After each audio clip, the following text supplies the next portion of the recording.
Okay, ladies and gentlemen, welcome back to the channel.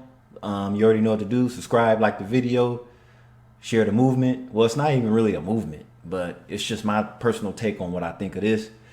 And shout out to our friends, All Asian Dilemmas. Wonderful platform. Once more, I found an interesting clip of some ladies talking about blind dates in China and what the expectations are besides the dowry fee and all that. That's some next level type stuff, right? But let's see what they're talking about. You know what hurts the most about blind dates? It's not the rejection, it's realizing you were never even in the running. You're sitting there analyzing guys, asking for photos, weighing their jobs, their height, their income, but deep down none of them are even considering someone like you. I've seen too much of this. I've been to so many blind date events that at this point, I don't know whether to laugh or cry. And I'm not talking about random women. I'm talking about people like me, women in our 30s, educated, financially independent, emotionally mature. Women who've seen life, who've worked hard, who have depth. But apparently, we're not what these men want. Let me tell you what actually happens at these events. You walk into the room and instantly feel the weight of judgment. The men look past you like you're invisible. If you're lucky, you might catch the eye of an old, balding man who thinks his pension is attractive. Or some young guy with a potbelly who still lives with his mom and spends 10 hours a day gaming. She cooking, y'all. Whoa. Finally. I could tell this girl is cool. And see, she's telling the truth. And pretty much most of the people that show up for these blind dates, they're very judgmental, right? With high expectations. Because it's not always the women that show up with high expectations. Sometimes it's the men that show up with ridiculous expectations too.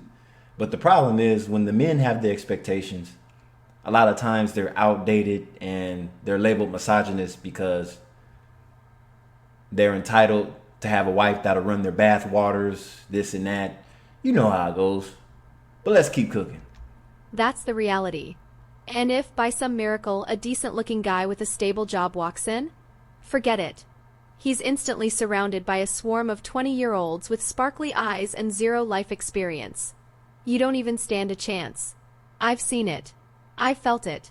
You're just background noise. Ooh, she cooking. But, yeah. So if a guy has a decent job, all he has to do is put a suit on and walk downtown of any major city, business area, and he could clean out a house. Yeah, that's basically what she's saying. Yeah, that's kind of like where I live too. I remember once I got matched with this guy, 5 feet 10 inches, master's degree, $350K a year. Woo. My age. On paper, a great fit.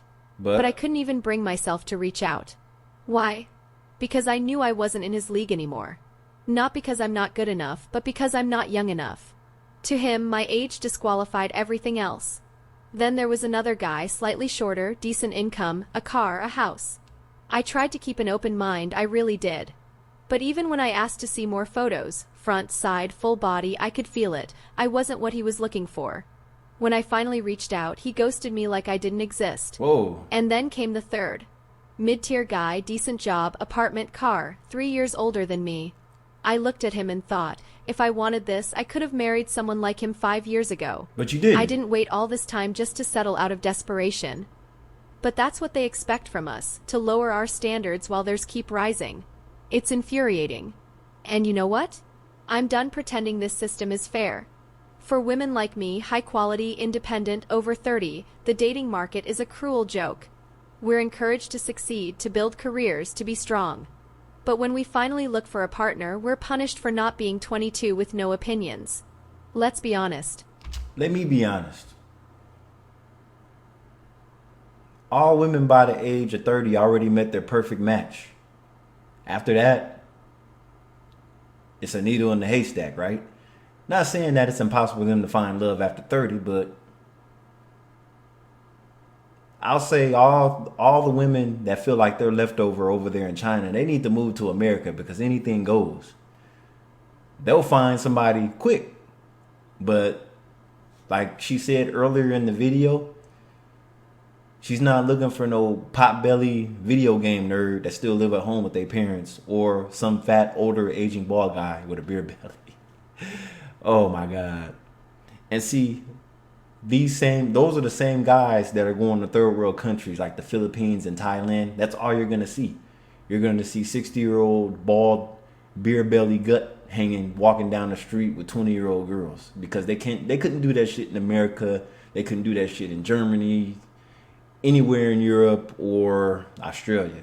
So they go to the down bad countries to take advantage of those women, to take advantage of sex workers because there's no economy in those third world countries.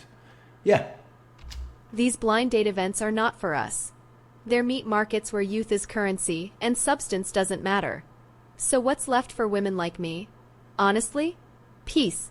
Freedom. Dignity. I'd rather be alone than spend another minute begging for validation in a rigged game. I'm not desperate. I'm just tired of being insulted. So next time someone tells me to go to more events or be less picky, I'll just smile and say, no thanks. I value myself too much for that. Wow. She sounds like the dudes out here. They're tired of being rejected, ghosted, and all that. The same thing's happening to this woman. So women get rejected too. And they don't take it well. Most women crash and burn when they get rejected. But anyway, on to the next.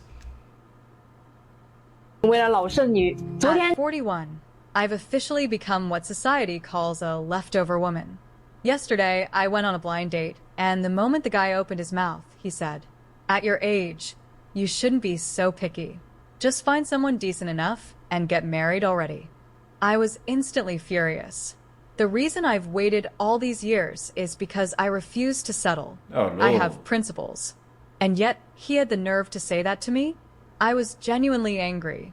The number 41 in the eyes of society feels like a crime. And just like that, I was proudly labeled as one of those leftover women that everyone talks about. Yesterday, after endless pressure from my aunts and relatives, I reluctantly agreed to attend a blind date. The moment I walked into the restaurant and saw the so-called candidate, I felt an instant wave of disgust. His face was greasy, his hair was thinning, and there was this sly, judgmental look in his eyes. Oh boy. We sat down, and silence quickly took over. It was so awkward you could hear our hearts beating. Then he finally broke the silence, and what came out of his mouth felt like a dagger. "You really think you're still a young girl at this age? Don't be too picky.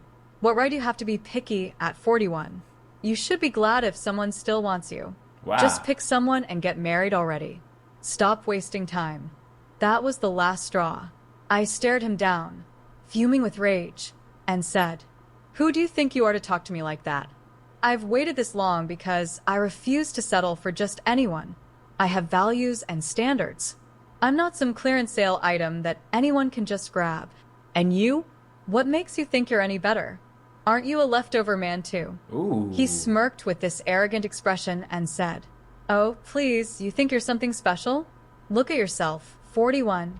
Your beauty is faded. Having kids would be a challenge, and you're still acting like you've got options? I'm doing you a favor, telling you to wake up." I was shaking with rage. Wow. Since the arrogance, damn. So he's pretty much judging this woman by her age. Like I said, anything goes in America, so this leftover thing isn't a problem in America. America has more of a bad boy issue. And see, the thing is, they're saying marriage is not transactional, when in reality it is. That's why you see a lot of these older, fat, chubby, balding guys with younger women, because they're leading with their wallet. They're master simps. Because just remember, if they didn't have the money that they had, the savings or assets, they wouldn't be with those women to begin with. Eyes blazing. "You're disgusting. Ooh. I'd rather stay single for the rest of my life than marry someone like you. You think marriage is just a transaction? All about age, money, and appearances? What about love? What about respect?" Doesn't exist, sister. What about love? Love is temporary. After that, it's transactional. After that love rubs off, It's all business and roommates after that for a lot of you. I mean, take a look, like talk to older people that are married, especially women. Most women are waiting for their spouse to die, so then they could go back to the markets and meet somebody else that they really wanted to be with. Yeah. I didn't hold back. I have my own life, my own worth, and I don't need a man to validate that. If I ever get married, it'll be for love, not desperation. Well, most people think love is an illusion, right? She makes sense to a degree when it comes for she's not going to settle for anybody, right? Meaning she looks at marriage as something more than just a transaction. I guess she wants to marry for the right reason. This woman believes in love and a lot of people don't. I guess she doesn't see that marriage is a business. Because you have a lot of sexless marriages out there and people are just fucking miserable, right? So that's something you have to look at too. Most married people are not happy. So that's why she didn't settle. Because if she would have married when she was younger, like let's say 15 years ago because she's 41, she would already been miserable already. I'd rather grow old alone with dignity than lose myself just to satisfy people like you. Ooh. He scoffed. Keep telling yourself that. One day you'll be old and lonely with no one around. You'll cry and regret not settling down. Don't come complaining later. And I answered without hesitation. I won't regret it. I'll live life on my own terms. I'm not like you, desperate to find anyone just to say I'm married. You don't even understand what true happiness is. You're just following the crowd, stuck in outdated traditions. You're shallow, selfish, and average. And I would never stoop to being with someone like you. He turned red with anger. You think you're so special? You really think you'll find true love at this point? Keep dreaming. Ooh. You're going to die alone. Ooh. And I said, so what if I do? At least I'll live with dignity and self-respect. Unlike you, marrying just for the sake of marrying, with no real conviction. People like you aren't even capable of happiness in a relationship.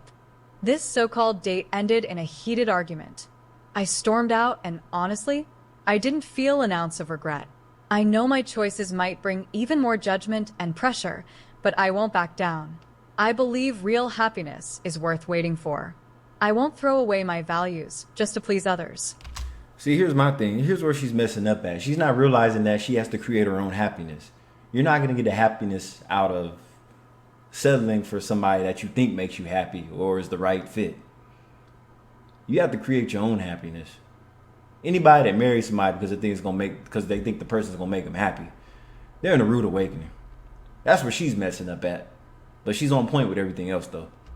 Even if it means a lifetime alone, I'll accept it proudly, because only by staying true to myself will I ever find the path to real happiness. Wow. As soon as the post-2000 generation joined the blind dating scene, it really shook up the older single women who haven't married yet. Listen, I have a distant cousin. She was born in 2003 and recently went on a blind date. I asked her, so how much are you expecting in bride price? She said, 3,000 to 5,000 is fine. And why? Because my aunt insisted there had to be a bride price, even if just for formality. So wait a minute, these women are listening to their aunties?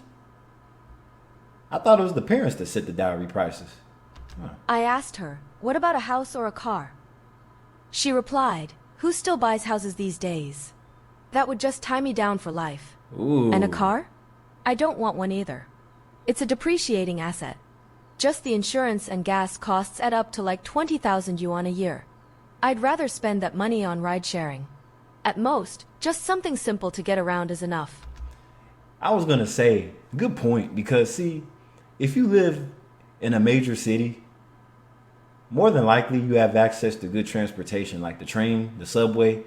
If you live in an environment like, let's say, New York or Tokyo, for instance, you really don't need a car. If I lived in a big city like that, I'll say fuck having a car. And if I have to go out of the city for anything, I could always rent a car. You have Turo app. Forget dealing with Enterprise and Hertz. Just rent cars from the actual owners. It's actually better. You could avoid the middleman that way. So yeah, she's spot on.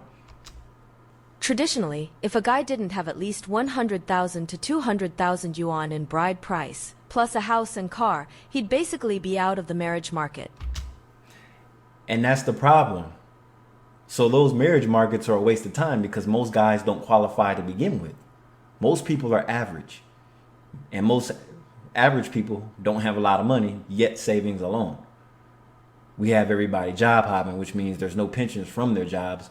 So really, a lot of people don't have money saved up like that, unless they're trust fund babies and they could spend their family money. But that's something you have to look at too.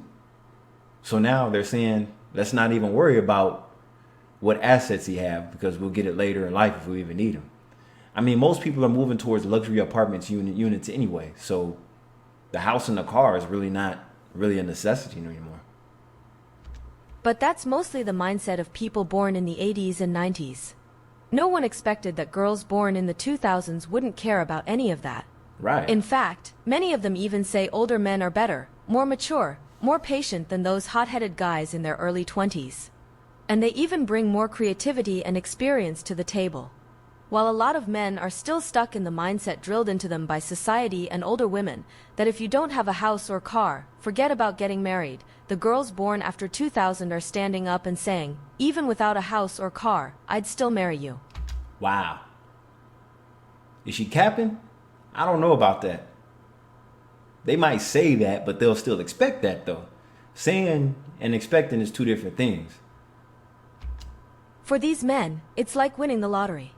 Now here's the twist. Most guys are leaning toward the younger generation now, and the older single women are left trying to justify it. They say, oh, these men going after younger girls? Must be losers trying to trick naive kids. But the truth couldn't be more different. Most of these guys are actually very caring toward their wives. They're family-oriented, have a strong sense of responsibility. And see, these girls, these older women don't think at all because you have to realize these older guys that are in like their 50s and 60s, if they're going towards younger women, that's because they've already been married once or twice already. They raised kids already. So they already know that women their age, not only are they going to expect more, they're more difficult to deal with. They're less patient. They done did everything already. Meaning they done traveled the world and everything. It's harder to please an older woman. So if you go for younger women, they'll appreciate more. Younger women appreciate more than older women. Because the things that you're trying to do for these older women, they've already did it countless times with other men. Maybe their financial background holds them back from making big money, but in every other aspect, there's nothing wrong with them. And the qualities they offer, which might seem worthless to older single women, are exactly what these younger post-2000 girls appreciate most. If you think about it, nowadays people act like the ability to earn money is the only thing that matters in a partner. But things like responsibility, cooking, taking care of others, these are important too. Yet they often get completely overshadowed by how much someone earns. The younger generation, though? They actually value those traits that the older single women tend to look down on. That's why, when these younger girls enter the dating scene, not only do older men go after them, but guys their own age are crazy about them too. The high-quality men get picked off right away. The rest go through another round of selection. And even a good chunk of the older single men, who used to be left behind, are now being chosen by the younger girls. I've got money. They only go after older dudes because of money. So now things are awkward. What are the older single women supposed to do? Date younger guys, which some of them are open to. You'll hear a lot of older women say that they don't want no young dude. Well, sexually, that's a lie. They want the brakes beat off of them by younger guys, but they don't want to be in relationships with them. You have to admit, the post-2000 girls are way more clear-headed in the dating market. As soon as they show up, it's like women from the 80s and 90s lose all their advantage. What do you think? Yes and no. Really, it depends. Maybe over there in China, yes, but you have to understand, those blind dates events, most people are incompatible to begin with. It's just a bunch of picky men and women that's lost their way in life. That's pretty much how I look at it. It's like, okay, women are supposed to have all these friends and everything. Okay, where are they at? Why do you have to go to blind dates and everything? It's best to meet people through your social group, your hobbies.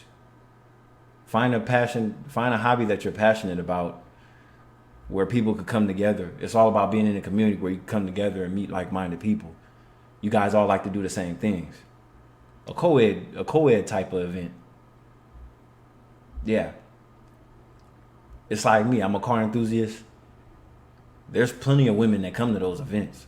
So there's always, lucky shots and everything. But anyway, this is Kylie Vale. Don't forget to like, comment, subscribe, hit the notification bell, and I'll catch you on the next video. Peace.